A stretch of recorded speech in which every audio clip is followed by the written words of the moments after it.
kita mau berhubungan dengan Allah itu selalu dengan keinginan kita gitu. Jadi kalau aku butuh, aku berdoa dengan keinginanku gitu. Nah keinginan itu bukan di gelombang yang pas gitu. Jadi antara ingin dengan tidak mau itu ada gelombang tengah yang namanya bersedia gitu misalnya. Bersedia itu gelombang tengah gitu, di tengah, di pas gitu, di tengah gitu. Jadi kalau ada di gelombang tengah, di titik tengah dalam segala hal, itu kita akan terus-menerus terhubung dan bisa mengakses gitu. Makna bersedia tadi apa sih Mas Sony? Gini Mas Hendra. Jadi menariknya kan di 3 fakir saya sudah bahas tentang hukum semesta, ada 20 hukum semesta. Sebagai contoh, hukum semesta itu ada namanya hukum energi gitu. Dan hukum paradoks gitu. Paradoks itu berlawanan.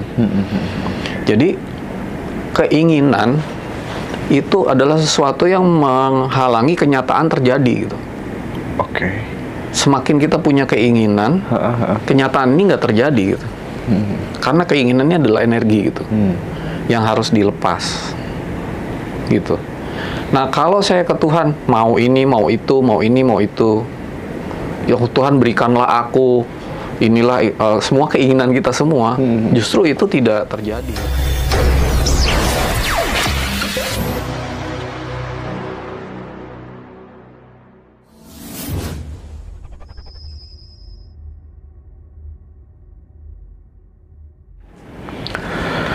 Bismillah, Assalamualaikum Mas Sony. Terima kasih banyak sudah datang mampir di Ngaji Roso. Kasih Mas Hendra juga sama tim di sini. Aku sebenarnya udah lama nyimak obrolan Mas Sony dengan Kang Abu, dengan Bang Dame gitu ya. Jadi guru spiritual itu kan tipologinya kan banyak gitu. Ada yang belajar pure lewat pengetahuan dari guru-guru, lewat buku, terus kemudian ditransformasikan kepada banyak orang. Tapi aku melihat bahwa Mas Sony ini berbeda. Jadi Mas Sony ini benar-benar mengalami gitu ya, mengalami. Jadi menyampaikan apa yang benar-benar dialami, dan itu aku secara pribadi gitu ya, amazed banget gitu ya, suka banget gitu, dan berharap suatu saat bisa datang di Ngaji Roso, dan alhamdulillah sore kali ini bisa bertemu. Mungkin kita akan ngobrol pertama karena backgroundnya Mas Sony ini kan di bidang keuangan, banker gitu kan, lama kerja di sana, yang kemudian kesannya itu kan materialistis banget gitulah ya, duniawi banget gitu Mas Sony. Nah, bagaimana kemudian transformasi kesadaran spiritualitasnya sampai di fase ini tuh gimana Mas? Mohon diceritakan. Wah, itu ceritanya lumayan panjang ya, tapi untuk memperpendek ceritanya, jadi saya itu bersyukur, beruntung bahwa diberikan anugerah dari muda itu sudah punya kedudukan dan posisi yang cukup bagus gitu di dunia kerja. Dalam hal ini di dunia, pertama kali itu saya kerja di satu grup otomotif besar tapi di holding gitu. Pertama kali lulus dari Fakultas Ekonomi UI gitu ya. Lalu kemudian waktu itu krisis tahun 97, tapi jadi mencari kerjaan susah gitu. Lalu kemudian saya masuk ke grup otomotif besar ini di holding, ngurusin keuangan, ngurusin restrukturisasi utang yang cukup besar, mungkin terbesar waktu itu gitu ya. Lalu kemudian saya pindah ke perusahaan minyak dari Prancis gitu, mungkin boleh sebut nama nggak sih kayak gitu? Ya, boleh aman sih Mas. Selam Bersih gitu ya, Selam Bersih di usia 25-an saya udah jadi chief accountant gitu. Lalu saya pindah ke perusahaan sekuritas di dunia investment banking, dan terus di dunia investment banking. Jadi kalau di banking tuh ada commercial banking, ada retail banking, ada wholesale banking, ada treasury. Saya tuh di investment banking, jadi lebih sering berurusan dengan IPO, terus penerbitan obligasi, terus kemudian merger acquisition gitu-gitu. Jadi banking tapi bukan banking yang umum gitu. Ya Mas. Sampai akhirnya saya di usia 28 gitu ya, itu jadi direktur. di bank asing gitu. Lalu kemudian mulai tuh di usia-usia itu kayaknya ngerasa bahwa ini hidup gue ini purpose-nya apa gitu. Itu udah nikah, Mas? Udah. Saya nikah umur 28. Jadi apa sih dan kalau sampai saya meninggal tuh terus saya kemana gitu. Pertanyaan spiritual kan gitu ya, aku tuh siapa, berasal dari mana, mau kemana gitu. Trigger apa itu sehingga muncul pertanyaan ini? Jadi triggernya itu kok saya merasa setelah ini what next gitu. Karena kok abis hidup itu sudah tercukupi, udah menikah, punya anak, terus kedudukan bagus, terus ngapain lagi gitu. Sampai akhirnya saya bertanya terus ke dalam diri gitu ya, introspeksi gitu ya, sampai kontemplasi gitu ya. Sampai akhirnya tapi kok saya menemukan guru-guru yang ada itu nggak ada yang cocok gitu di hati gitu. Jadi saya ngelihat guru tuh sekilas sempat gitu, tapi habis itu kok kayaknya nggak cocok. Lama-lama ternyata memang saya boleh dibilang quote unquote udah udah selesai lah dengan guru-guru yang di luar gitu. Jadi akhirnya di usia 30-an awal itu saya mulai mencari gitu di dalam gitu. Sampai suatu saat misalnya saya sekolah weekend tuh hari Jumat tuh saya meditasi sendirian, tapi meditasinya nggak pakai pola, pokoknya meditasi aja sendiri gitu. Sampai akhirnya saya suatu saat itu mengalami peristiwa amnesia gitu. Jadi hilang ingatan gitu, kosong gitu ya, lupa nama sendiri gitu. Ada kejadian di Bandung gitu kan. Terus akhirnya mulai dari situlah saya mengalami proses 40 hari itu. 40 hari kalau suka nonton Tiga Fakir tuh, kebetulan saya di Tiga Fakir ada Abu sama Kang Abu sama Bang Dame itu, saya udah bahas serialnya judulnya Ramadan gitu. Ramadan itu jadi proses siam itu artinya pencerahan gitu, dan pencerahan itu kok ya 40 hari gitu, template banget gitu.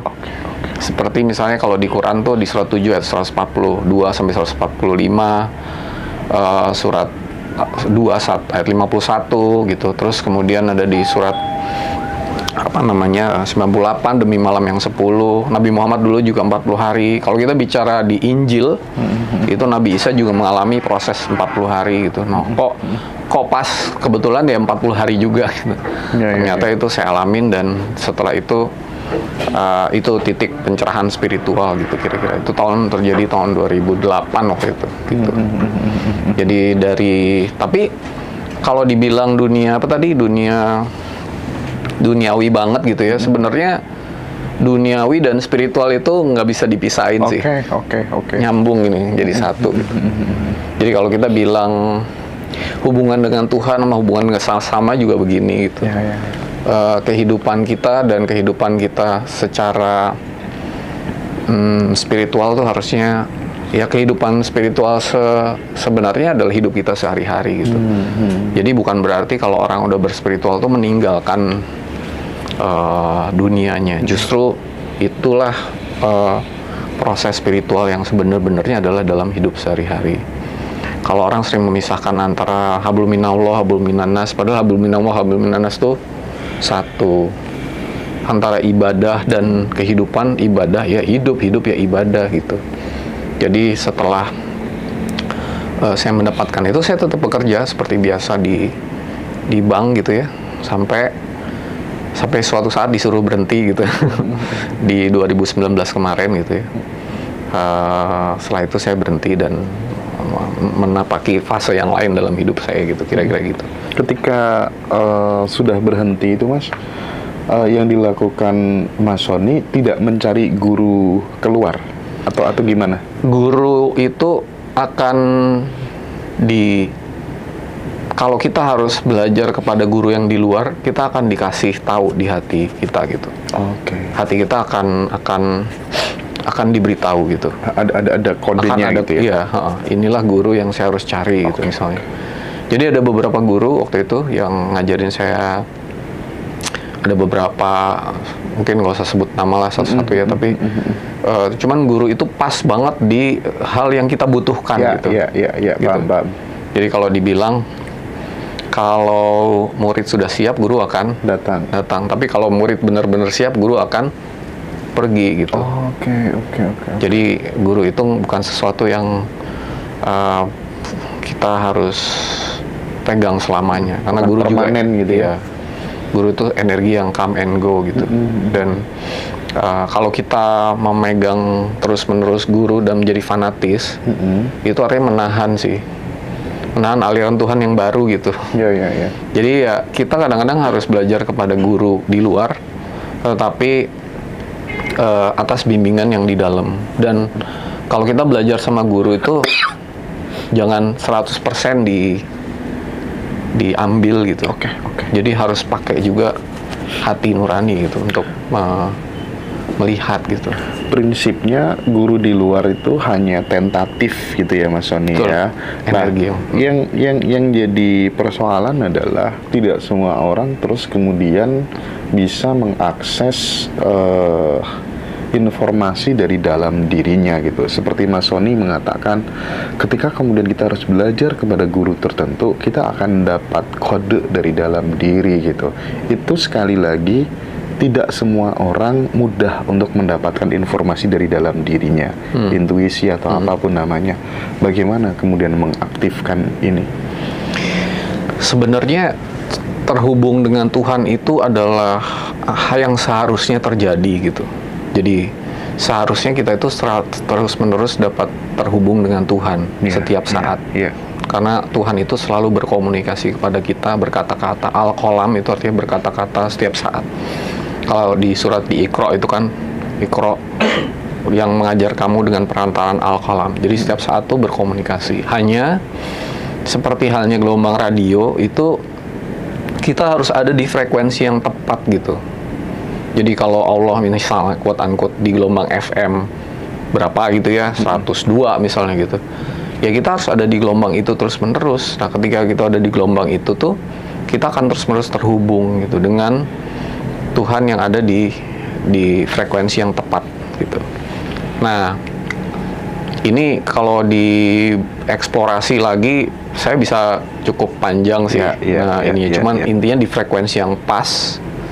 Dan frekuensi yang pas tuh yang pasti bukan di pikiran tapi di hati, karena Tuhan itu berkomunikasi dengan perantaraan hati nurani. Hati nurani adalah utusan Tuhan yang terdekat gitu. Jadi kalau kita bicara Rasul atau utusan Allah di surat 49 ayat 7 itu ada di dalam dirimu gitu. Ada di dalam dirimu. Jadi ketahuilah bahwa di dalam dirimu, fikum, ada Rasulullah, ada utusan Tuhan yang terdekat. Nah, utusan Tuhan terdekat inilah yang dimana Allah, intinya ini adalah antenanya gitu.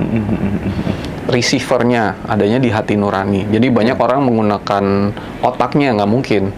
Jadi harus pakai hati. Makanya namanya ngaji roso kan. Ngaji roso adalah harus pakai rasa. Karena kalau pakai pikiran, ini di otak, pakai perasaan di hati. Dan kita harus ada di gelombang yang pas. Gelombang yang pas itu kalau di Quran namanya di surat Al-Baqarah 238 itu sholat wusto. Sholat wusto. Dirikanlah sholat dan dirikanlah sholat wusto. Sholat itu artinya terhubung kepada Allah. Sholat wusto itu artinya wasaton, itu artinya di titik yang tengah gitu. Pas gitu. Nah misalnya sebagai contoh ini, di titik tengah tuh misalnya ada masa lalu, ada masa nanti. Titik tengah tuh saat ini gitu. Jadi kalau kita nggak ada di sini dan saat ini, itu kita nggak akan terhubung, nggak ada di gelombang yang pas gitu. Nah, misalnya sebagai contoh lagi, kita mau berhubungan dengan Allah itu selalu dengan keinginan kita gitu. Jadi kalau aku butuh, aku berdoa. Dengan keinginanku gitu. Keinginan itu bukan di gelombang yang pas gitu. Jadi antara ingin dengan tidak mau itu ada gelombang tengah yang namanya bersedia gitu misalnya. Bersedia itu gelombang tengah gitu, di tengah, di pas gitu, di tengah gitu. Jadi kalau ada di gelombang tengah, di titik tengah dalam segala hal, itu kita akan terus-menerus terhubung dan bisa mengakses gitu. Makna bersedia tadi apa sih Mas Sony? Gini Mas Hendra. Jadi menariknya kan di 3 fakir saya sudah bahas tentang hukum semesta, ada 20 hukum semesta. Sebagai contoh, hukum semesta itu ada namanya hukum energi gitu. Dan hukum paradoks gitu. Paradoks itu berlawanan. Jadi keinginan itu adalah sesuatu yang menghalangi kenyataan terjadi gitu.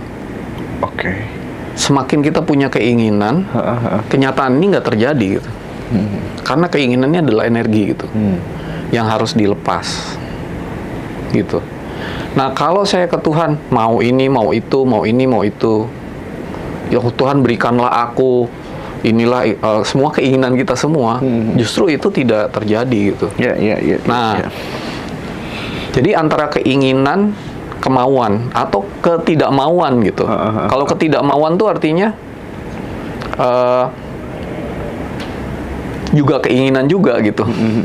Nah, jadi di titik tengah itu namanya bersedia gitu. Bersedia tuh artinya melepaskan semua harapan, keinginan, kemauan, kepentingan, kehendak kita untuk kita lepaskan, kita pasrahkan kepada Tuhan dan membiarkan semua yang Tuhan kehendaki terjadi dan kita bersedia apapun itu menerimanya gitu. Surrender dan percaya penuh pada semesta.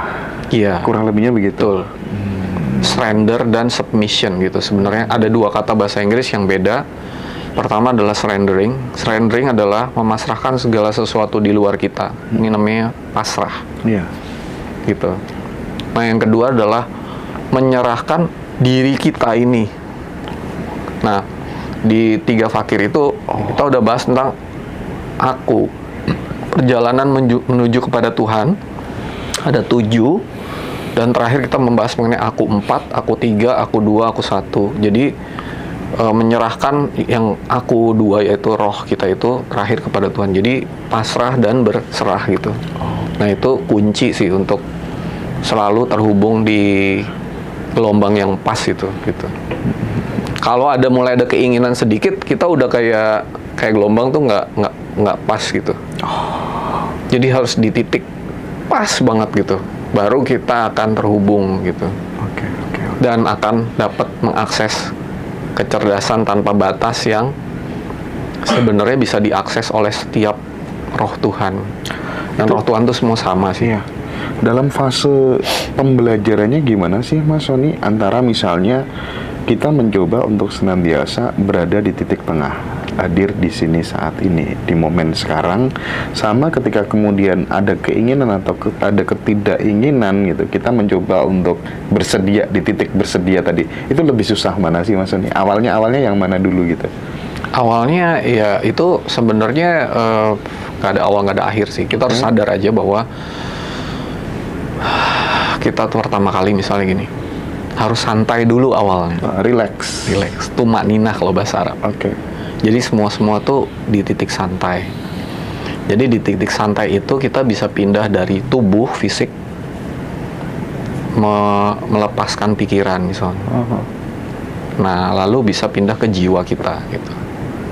Di jiwa kita. Nah, itu awalnya gitu. Dari santai baru kita bisa masuk ke fase wusto atau titik di situ. Jadi kalau mau ditanya awalnya, semua awalnya harus relax, harus santai. Salah satu ciri santai itu adalah orangnya bisa tersenyum apa enggak gitu. Jadi kalau orangnya tegang nih, gini gitu ya, tegang gitu nggak akan bisa tuh. Jadi harus tersenyum. Nah, senyum ini membuat hati kita nanti tersenyum lepas gitu. Jadi senyum ini akan membuat hati tersenyum lepas, dan hati nurani, hati adalah kunci hubungan dengan Tuhan. Jadi hatinya harus lepas dulu gitu. Nah, jadi awalnya di fisik harus santai dan senyum. Senyumnya harus manis, hatinya lepas. Nah, dari situ baru kita akan menapaki perjalanan selanjutnya. Senyumnya nggak bisa dibuat-buat gitu ya? Nggak. Pernah lihat ini nggak? mbak-mbak atau mas-mas di toko yang senyum tapi disuruh bosnya gitu. Ya. Lain kan sama senyumnya. Formalitas gitu ya. Itu karena senyum ini kayak membuat hati kita nanti kayak diajak untuk melepas gitu. Gitu. Jadi dari santai, senyum, lalu kemudian nanti baru kita bisa dibawa ke titik tengah itu pelan-pelan. Tapi gimana Mas Sony? Kan kita senyum, kita bahagia itu kan butuh yang namanya trigger gitu ya. Besok buat bayar sekolah anak aja belum ada, hutang banyak. Gimana kita bisa melahirkan sebuah senyum dan kebahagiaan tanpa syarat itu tadi gimana Mas Sony? Nah, banyak orang bilang, kenapa kamu susah tersenyum? Karena aku banyak masalah. Ada masalah ini, itu, gini, ini, itu gitu kan. Sehingga aku susah tersenyum. Padahal sebaliknya loh. Karena dia tidak tersenyum dan hatinya tidak lepas, dia mengundang banyak masalah dalam hidupnya gitu. Jadi yang mana duluan gitu. Yang namanya masalah itu, masalah tuh apa sih Mas sebenarnya? Dua kan. Keinginan kita tidak sesuai tidak dengan terjadi atau yang tidak kita inginkan terjadi cuman dua itu kan. Iya, oke. Jadi masalahnya kan bukan di terjadinya kejadiannya, tapi ada di keinginannya itu. Dan keinginan itu tadi saya bilang adalah energi yang harus dilepas, yang membuat kenyataan tidak terjadi malah gitu. Jadi harus melepas. Nah, melepas itu paling penting bukan gimana cara ngelepas. Nggak kan lepas kan adanya di non fisik, adanya di hati itu, di non fisik. Mulainya dari hati. Jadi bagaimana mau melepas supaya kenyataan terjadi kalau keinginan masih menjerat kenyataan itu dan hati kita tidak lepas gitu. Makanya kalau orang tuh tegang, itu dia akan mengundang lagi banyak masalah dalam hidupnya sih. Karena makin banyak keinginannya yang malah keinginannya itu membuat dia semakin tertekan hatinya. Ya kan? Emosi itu energi itu. Nah, kalau kita bicara di 3 fakir ada hukum namanya energi. Ini semua bisa dijelasin pakai energi sih Mas sebenarnya. Energi itu kan harus dilepas dan dipasrahkan. Tapi yang terjadi kita either ditahan, didorong, diekspresikan gitu, diluapkan, atau dialihkan kan gitu. 3 ini kan harusnya dilepaskan, dipasrahkan. Nah, itu kalau kayak gitu maka yang kehendak Tuhan yang sudah diberikan, dianugerahkan berkelimpahan itu akan tidak ada yang menahan lagi gitu, dan terjadi gitu. Pemahaman seperti ini didapat Mas Sony setelah resign dari posisi yang sangat diidealkan dan dicita-citakan banyak anak muda ya. Jadi kerja jadi banker seperti itu, atau sebelumnya memang udah ada kesadaran seperti ini? Saya dapat itu waktu saya masih jadi direktur di bank asing tuh Mas. Oh gitu. Iya. Oke. Iya, waktu itu 2008 tuh saya masih direktur di bank asing tuh. Nah, pada saat remaja, pada saat masih kuliah, itu di posisi seperti itu ditarik. Ya, memang sengaja aku pengen nanti akan seperti ini. Kalau sekarang kan ada metode, ada afirmasi segala macem gitu ya. Yang dilakukan Mas Sony sampai ke tangga itu gimana? Jadi sebenarnya kan itu bisa dijelasin pakai hukum frekuensi gitu ya, bahwa segala sesuatu yang dan tabur tuai juga gitu kan. Salah satu hal yang saya dapat di dalam pencerahan saya itu kan saya sebagai Muslim ya, diajarin dari dulu dengan dogma dan doktrin Islam. Salah satu yang saya dapat itu adalah bahwa hidup saya itu yang sekarang bukan hidup yang pertama kali. Jadi ada hidup-hidup yang sebelum-sebelumnya dan saya kemudian dibawa lagi ke hidup-hidup sebelumnya gitu. Ternyata memang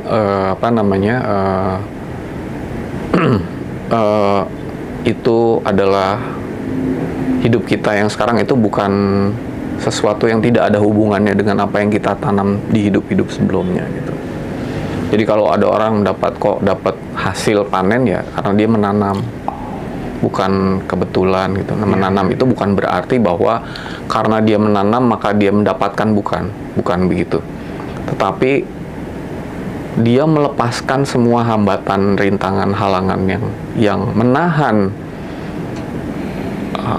anugerah Tuhan yang berlimpah itu dilepas gitu, sehingga itu terjadi gitu. Nah, jadi bukan berarti yang ini dikasih, yang sana enggak gitu. Tetapi yang ini masih nahan, yang sana udah dilepas gitu. Sehingga yang terbaik itu bisa terjadi gitu. Jadi Tuhan itu maha pengasih, Mas. Maha pengasih itu bukan kita minta baru dikasih, bukan. Sudah dikasih berkelimpahan seutuhnya, segala-galanya saat ini. Tapi kitanya masih banyak yang nahan gitu. Itu dalam hal karir, rezeki, apapun itu, ya begitu gitu.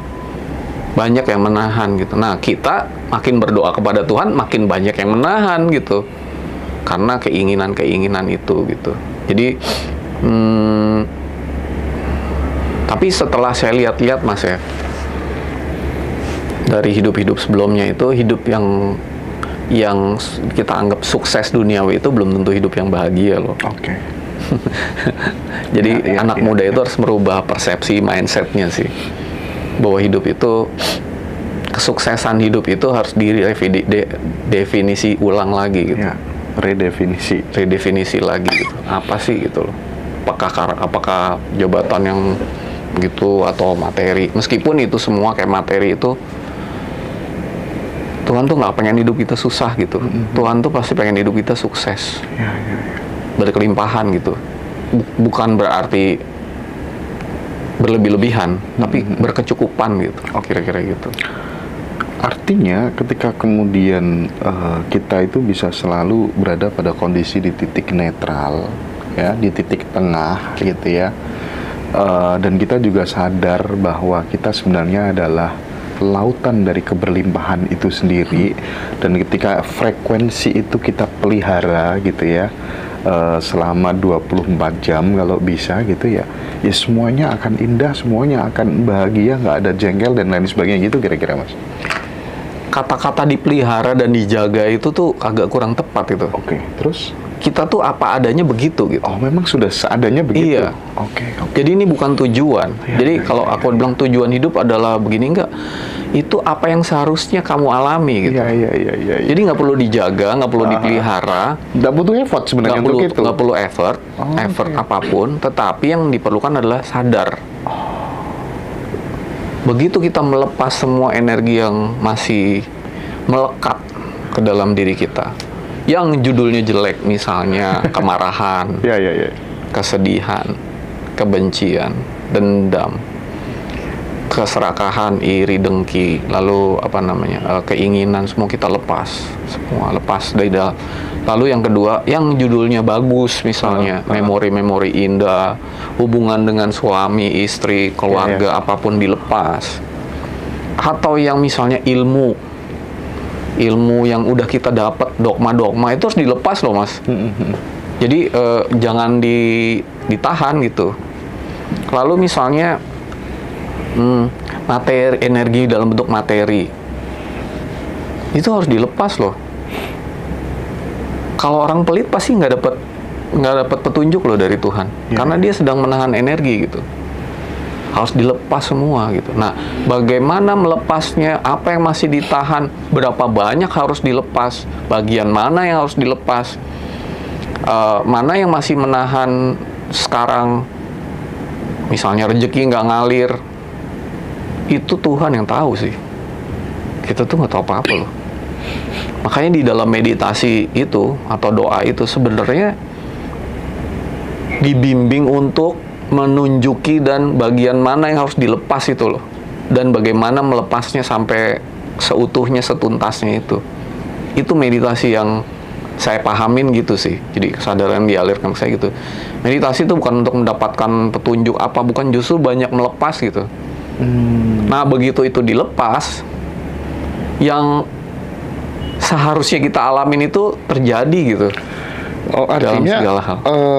Cara otomatis untuk melepas semuanya itu, even itu positif atau negatif, ya salah satu cara lewat meditasi. Saya nggak nemuin cara lain sih. Oke. karena itu bukan fisik doang tuh ya, non fisik. Petunjuk Tuhan itu kan lewat hati. Jadi hati itu harus benar-benar dipasrahkan juga gitu, untuk bisa ditunjuki gitu. Utusan Tuhan ini dihidupkan gitu supaya bisa menunjuki kita gitu. Oke, keren banget Mas Sony. Cuman gini, berbicara mengenai pengalaman spiritual masing-masing orang itu kan tentunya sangat personal Mas Sony. Nah, bisakah kita membedakan bahwa pengalaman itu memang benar-benar pure dari Allah, dari Tuhan gitu, atau sebenarnya itu hanya halusinasi? Mohon maaf, banyak sekali orang bercerita tentang pengalaman spiritual, tapi tidak masuk akal dan justru kemudian arahnya mesti negatif dan seterusnya. Itu gimana membedakan itu? Nah, makanya saya suka bikin terminologi aku 4, 3, 2, 1 Mas. Ya. Jadi gini sih, mungkin aku ceritain singkat aja. Tuhan itu tak terbatas. Tidak ada sesuatu di luar Dia. Berarti segala sesuatu adalah di dalam Tuhan. Kalau di dalam Tuhan, maka sebenarnya kita pun ada di dalam Tuhan. Ya. Kita nggak bisa keluar dari Tuhan. Menjauh dari Tuhan tuh loh gimana caranya gitu. Iya. Sehingga karena Dia tidak terbatas. Yang kedua, Tuhan itu maha meliputi. Sehingga ketika saya mengatakan bahwa Tuhan itu sebuah nama, misalnya Tuhan atau Allah gitu. Nama adalah kata yang membatasi yang sesungguhnya gitu ya. Jadi ketika saya menamai Tuhan, di benak saya langsung jadi sosok gitu, ya kan? Ya kita kan telah diajarin bahwa Tuhan tuh sosok. Padahal di 4:2:11 bilang Laisa kamitslihi syai'un. Tuhan itu al-muhit, yaitu tidak maha meliputi gitu. Tidak serupa dengan apapun. Nah, jadi makanya saya suka sebut ya di 3 fakir tuh Tuhan tuh aku gitu.